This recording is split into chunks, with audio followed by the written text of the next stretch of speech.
with contact, that's how you end up winning it.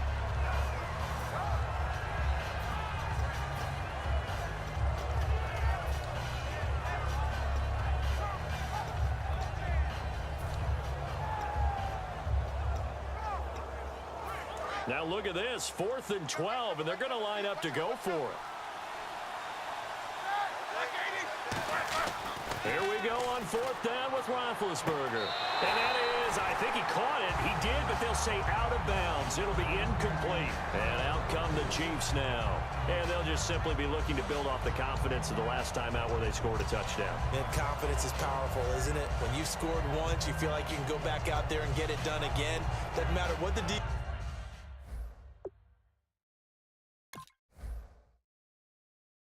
throws at them. They feel like they're in a groove right now, and they want to get out there and show it. Yeah, hoping to stay in that groove here this go-around.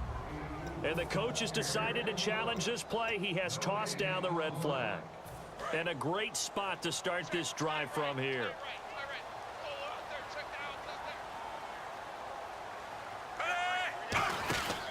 They run it here. Ware looking for a seam, but finding none. He'll get back to the line of scrimmage, and that's it. That's going to go as a loss of a yard, and it'll be 2nd down. So now 11 yards to go for this offensive unit. It's 2nd down. Out of the gun, Smith.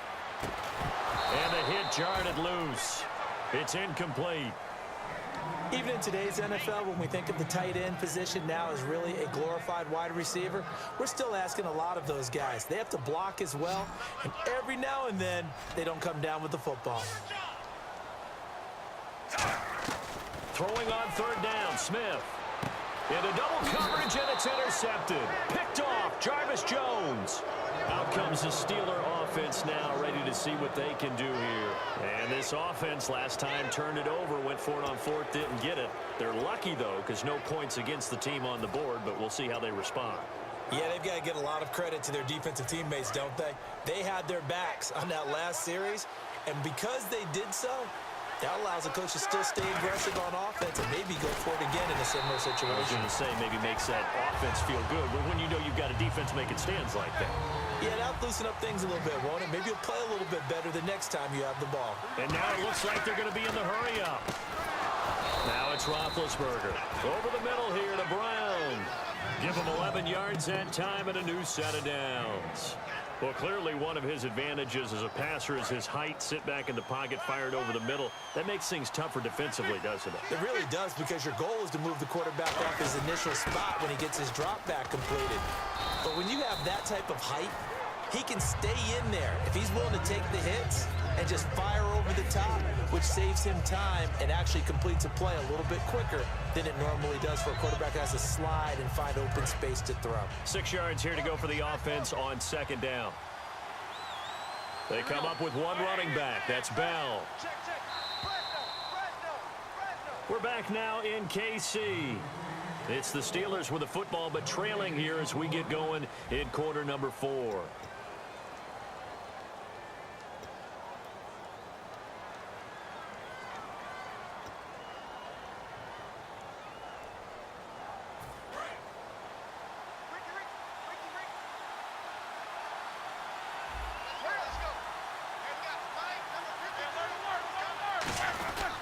On 2nd down, it's Bell.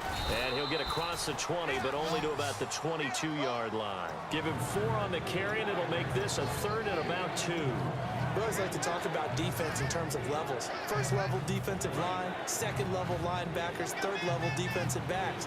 On that run, that was what we call a 1st level run, and it was stopped by a 2nd level player. They'll try and run for it with Bell. And he's able to get the first here as he's taken down at the 25. I don't know about you, but that almost felt like old-time football there. 3rd and 2 is not necessarily just a running down anymore. A lot of times they want to throw the ball.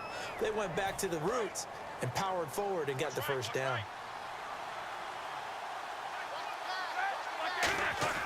Now Roethlisberger on 1st down. Green with a catch left side. It'll go as a gain of 12. And it'll give the Steelers a 1st down. When you execute a drag or a crossing route really well and give them a chance to let it develop a little bit, You can gain some significant yardage hitting your tight end on that one. And the offense lining up 1st and 10.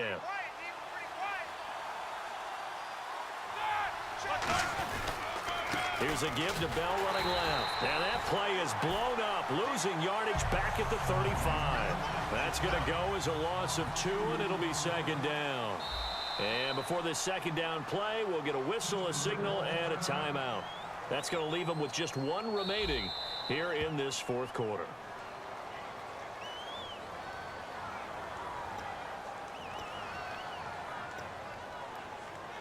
Well, he challenged the play. It did not pay off.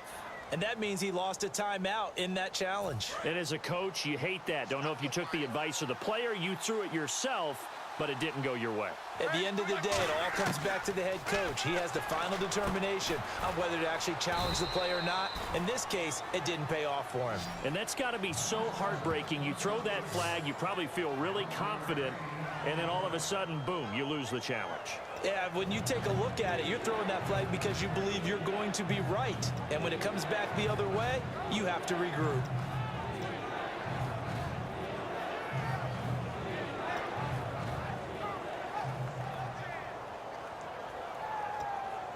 This will be play number 8 here on the drive. It's 3rd and a yard.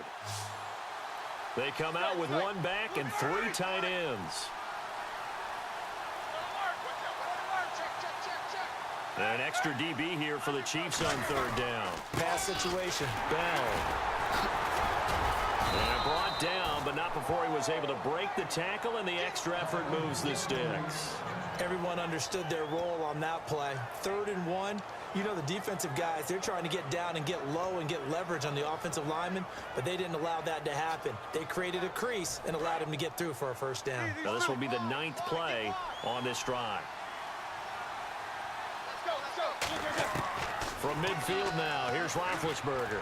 He's going to look deep, and that's caught at the 25. And he's brought down after a good gain. They get 25 yards out of that one. And it's good enough for a Pittsburgh 1st down. Well, just play after play after play on this long drive for the offense. On 1st and 10, it's Roethlisberger. Hauled in by Wheaton over the middle. And he takes it down to the 10-yard line. And that's one of his advantages of a passer, is it not? With his height, setting back there in the pocket, firing it over the middle, he can really see everything clearly. It is, and I know that other quarterbacks get it done different ways, all right? You don't have to be his height to make a great play.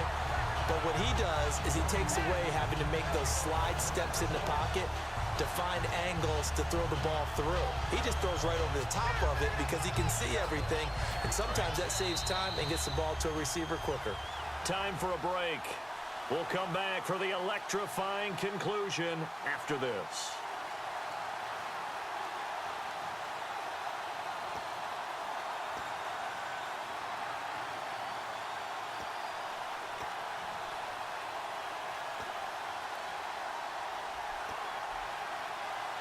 And this seemingly endless drive continues.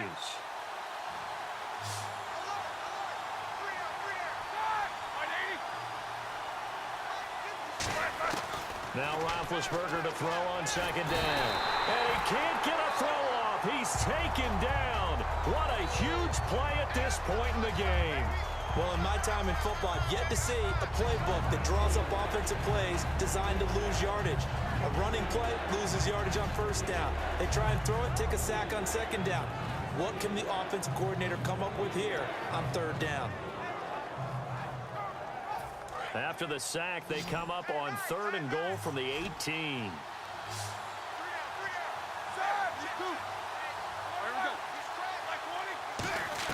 Back to throw. Oh, it's a touchdown if he holds on. Instead, it's 4th down. We know it's not an easy job to go out and catch passes when people are trying to tackle you and knock the ball away. But the bottom line is, that's a pass he's got to have and a pass he should have caught.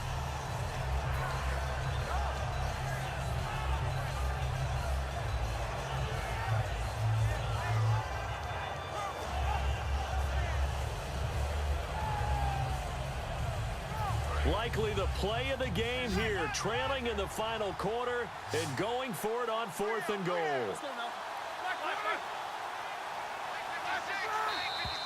Now whistles here before the snap, and it looks like one of the Steelers may have moved.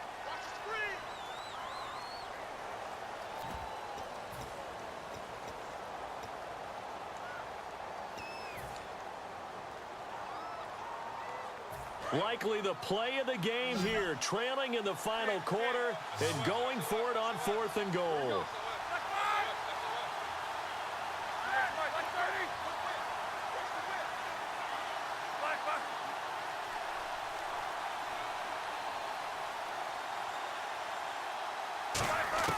Here we go. It's Roethlisberger on 4th down.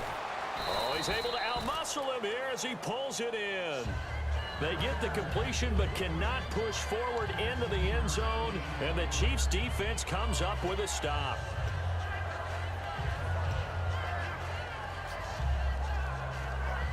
And tough starting field position here.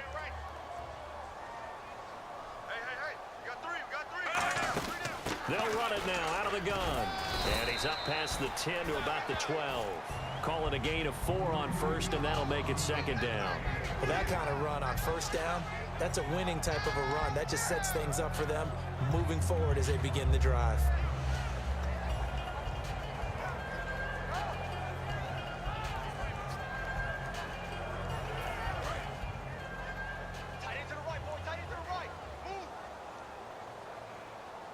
Another pistol look here. They run again with Ware. 3 yards is half of what they needed. Now can they get the other 3 here on 3rd down? They know that old expression, it's not my night. It hasn't been his so far. I don't know if the legs are a little bit heavy. Sometimes having to hang out all day and play doesn't exactly play to your advantage, but it's been a tough go for him. And every time he looks up, somebody's there defensively. That was the same case on that play. So following the run, we'll see what they do here on 3rd down.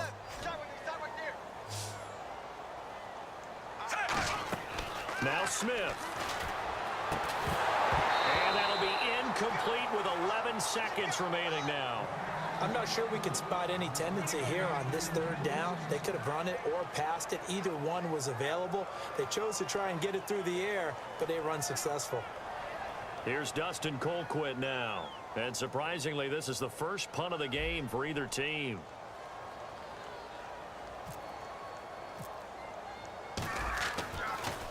Now a high kick, almost a pooch punt.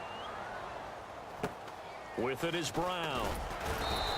They'll score that a 36-yard punt, and there'll be time for maybe one final play before we hit triple zeros. Pittsburgh's offense now heading back out onto the field. They have time here, partner, for just one final heave. And I have to look at from the defense's perspective here. We know what they're going to do on offense. The Hail Mary, try and get guys down there and throw it in the end zone, tip it around and catch it. You've got to have guys back there to defend that, but also you can't allow the quarterback as much time as he wants to set up and throw it. Maybe you bring a little extra pressure to make sure he gets rid of it quicker. A little bit of a cat and mouse game. We'll see if they bring that pressure. And, you know, every win is sweet, and I'm sure everybody enjoys a huge victory, but sometimes only winning by 1 score, 2 scores, a field goal, that can feel pretty satisfying too. Without a doubt, because now you know that your team responds in critical pressure-packed situations. As a coach, as an organization, that makes you feel awfully good.